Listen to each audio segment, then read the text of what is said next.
sẽ nào hồi chua sẽ chỉ có nó là giờ là chỉ nó nhẹ nó được nhẹ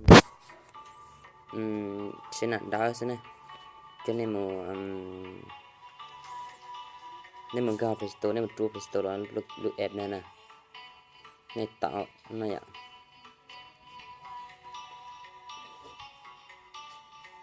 cho nên thao tiện easy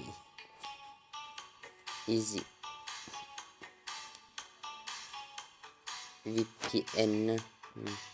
thì lúc thấy lúc này thì free nè thì để tạo cái lúc của thì tăng như thì tăng vậy nên thì tăng tàu thì nè cái đường cam một bơ thế này vậy nè bơ nó lấy tàu ta chỉ có bơ cùng bơ tao nó nho nó này của tôi thôi nho này cũng gặp phải nó này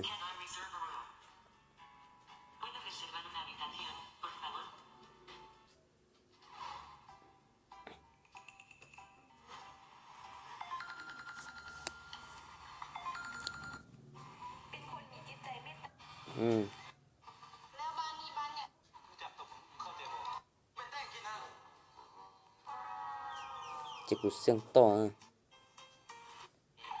connect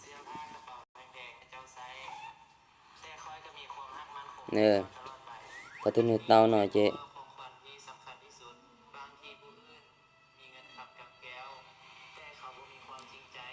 có thể nuôi tê tay nó nè nuôi tay nó chỉ tao nè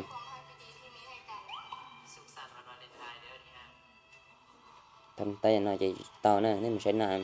nuôi tay nên cứ cho nó nuôi tay của nó nè nuôi tay cái kia nó nè nuôi tay cho nó cái kia cá lên cá nó nè cái này cái kia này chỉ tao nè nó sẽ là cái nhân nó chỉ thị nó nè nó sẽ này kia nó nè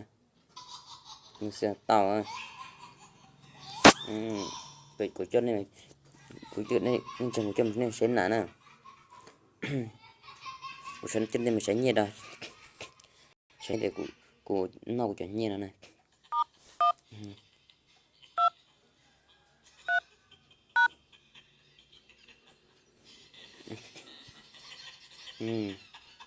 tự nhiên chùa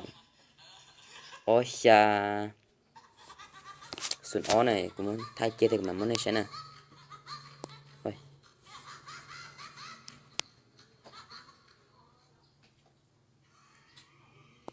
thay chia tao nè thì mà cho nên mình sẽ nè sẽ đặt tên này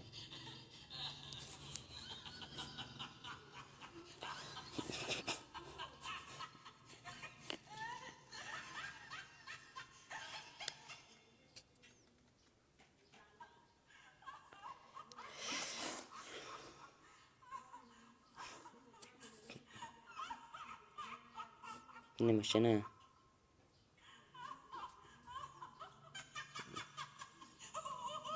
mình sẽ nè sao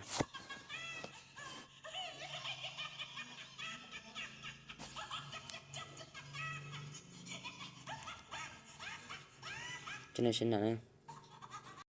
sẽ thấy như bộ bạn này như sẽ ta nè ถ้าไม่ทำ2 ข้อนี้แม้ผ่านกฎใหม่ YouTube เงินก็ไม่ขึ้นอยู่ดี มันคืออะไรไปดูกันครับ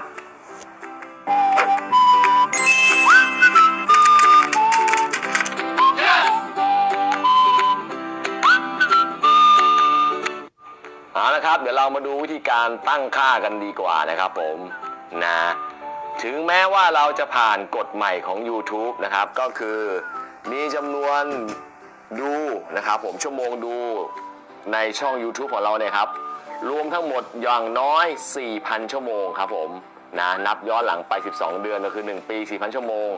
แล้วก็มีคนติดตามอย่างน้อย 1,000 คนนะครับผมถึงจะผ่านกฎใหม่ YouTube นะ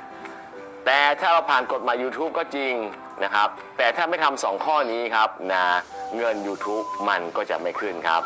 มันคืออะไรล่ะครับไปดูกันได้เลยนะครับผมนะนี่ครับให้ทุกคนครับไปที่แอป YouTube Studio กันได้เลยครับผมนะ นี่ครับแอป YouTube Studio ครับนะครับถ้าพี่น้องท่านไหนยังไม่ได้ติดตั้งก็ติดตั้งเลยครับแอปนี้ถือว่าเป็นแอปที่ไว้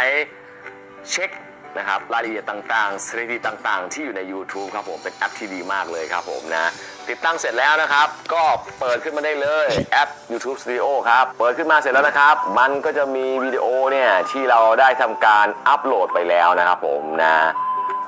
นี่วิดีโอพวกนี้ครับนะสมมุติว่าเพื่อนๆนะครับทำการอัปโหลดคลิป YouTube นะครับผมสมมติว่าผมอัปโหลดคลิปตัวนี้นะครับผมอัปโหลดเสร็จปุ๊บนะครับนะให้เรานะครับก็มาเปิดที่แอปเจ้าตัว YouTube Studio ตัวนี้นะครับแล้วก็คลิกไปที่คลิปนั้นนะครับแล้วเราก็จิ้มไปที่เจ้าตัวดินสอตรงนี้นะครับผมนี่จิ้มที่ตัวดินสอตัวนี้ครับตุ้งนะครับนะสิ่งที่เราจะเช็คอันแรกนะก็คือเราจะตรวจสอบว่าไอคลิปของเรานะครับที่เราอัปโหลดไปเนี่ยครับนะเราได้เปิดให้คนอื่นเนี่ยสามารถค้นหาคลิปเราเจอหรือเปล่าครับผมนะซึ่งมันก็คือตรงนี้นั่นเองครับนี่ครับความเป็นส่วนตัวครับตรงนี้นะครับนะนี่ลองจิ้มลงไปดูครับมีอะไรบ้างครับนี่นะครับมันจะมี3แบบคือคำว่าสาธารณะนะครับเขาก็เขียนชัดๆแล้วนะว่าทุกคนสามารถค้นหาและดูได้นะครับสาธารณะพูดแบบภาษาชาวบ้านง่ายๆคืออัปโหลดขึ้นไปปุ๊บคนก็มีโอกาสที่จะพิมพ์ค้นหาแล้วมาเจอคลิปของเราได้ครับผมอันนี้ก็คือสาธารณะครับผมนะต่อมาครับเป็นแบบไม่แสดงนะอันนี้คือหมายความว่าเรานะครับนะไม่อยากให้ชาวบ้านดูนะจะให้คนเนี่ยดูคลิปเราได้ก็ต่อเมื่อเราส่งลิงก์วิดีโอไปให้คนนั้นดูครับผมเช่นผมมีทีมงานของผมครับนะอยู่ในกลุ่มประมาณสัก10 คนนะคลิปนี้ครับผมเอาไว้สอนทีมงานอย่างเดียวเลยนะผมก็อัปโหลดขึ้น YouTube ปุ๊บนะแล้วเราก็เอาลิงก์ของ YouTube เลยครับส่งให้ทีมงานทั้ง10 คนเลยนะครับคนอื่นก็จะไม่สามารถที่จะมาดูคลิปอันนี้ของเราได้นะครับผมนะยกเว้นว่าเราจะมีไซส์สึกก็คือ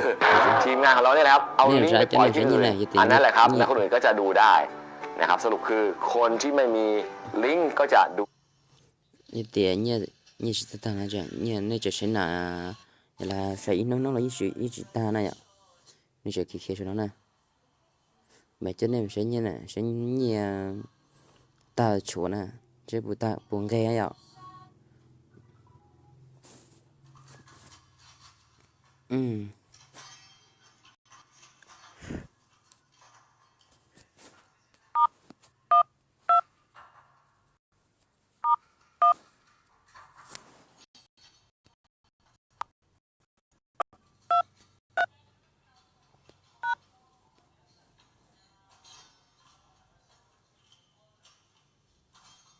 Nè, cho nhớ liệt cố bây giờ. Ô, xa sườn ô này nè. Ô, xa sườn ô cho nhớ nó cố bây mà. Như thế này. Phải chắc là của ta cũng chia nè. Chia cho nó nè.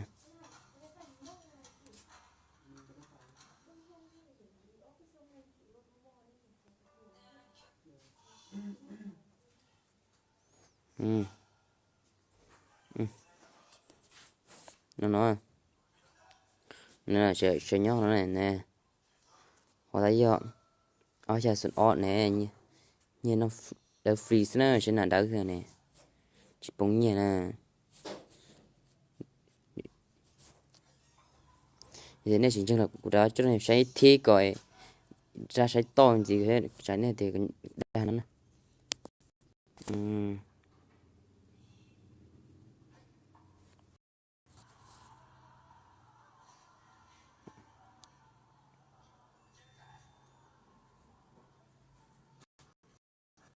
vậy thì sẽ như sự ta này vậy thì có chỉ ta có sẽ ta sẽ dân nghề nè dân nghề khó này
Telfast gives you fast relief from allergies. Sẽ tu chỉ tận rất nóng liệt cho nó. Phải đó hả? Hả? Sư hả?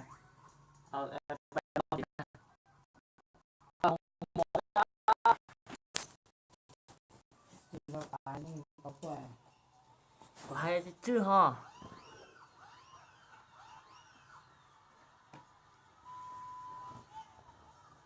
Chả làจะมดเป๊ะ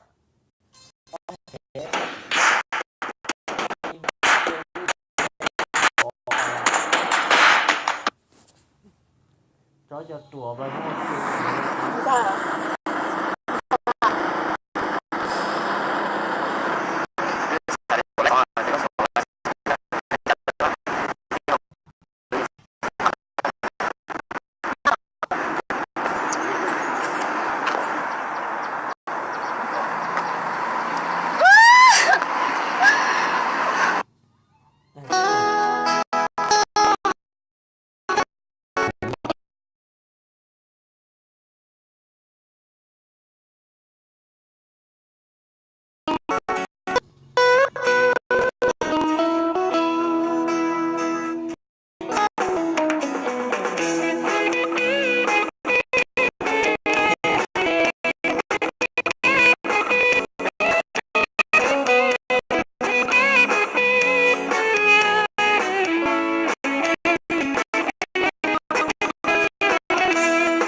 ba Không mà cho nên mình sẽ như nào sẽ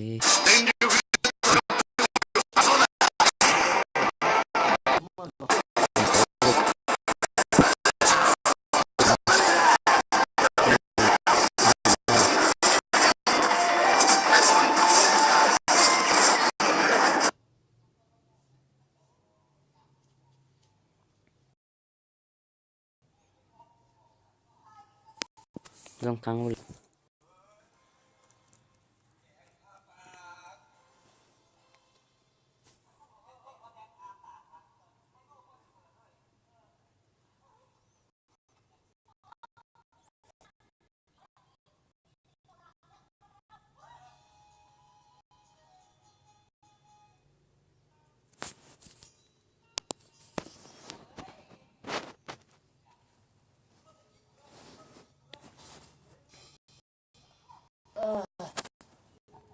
Cho nên đã sẽ như cửa này đây chínhซื้อเซนต้าอ่ะ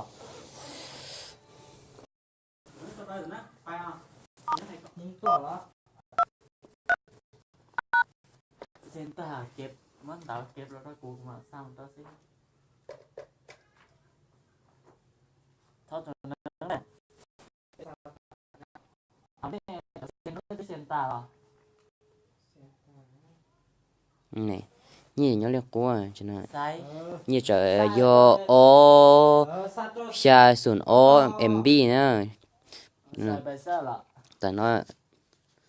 กูอยากเอาใช้cái gì nào cái củ chân này màใช้กูđi โอเค กูสั่นnhư tao nó nè ขอบใจ กูจะตัวกูtaกูsátตัวnày taกูthay chia nè nhon nó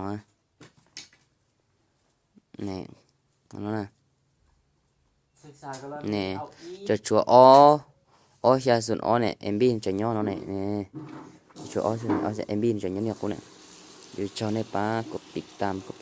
like cột share của này đâu cũng mua chỗ chia của chỗ này để bỏ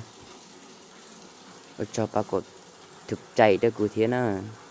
ba cho được để xong được của theo trong đó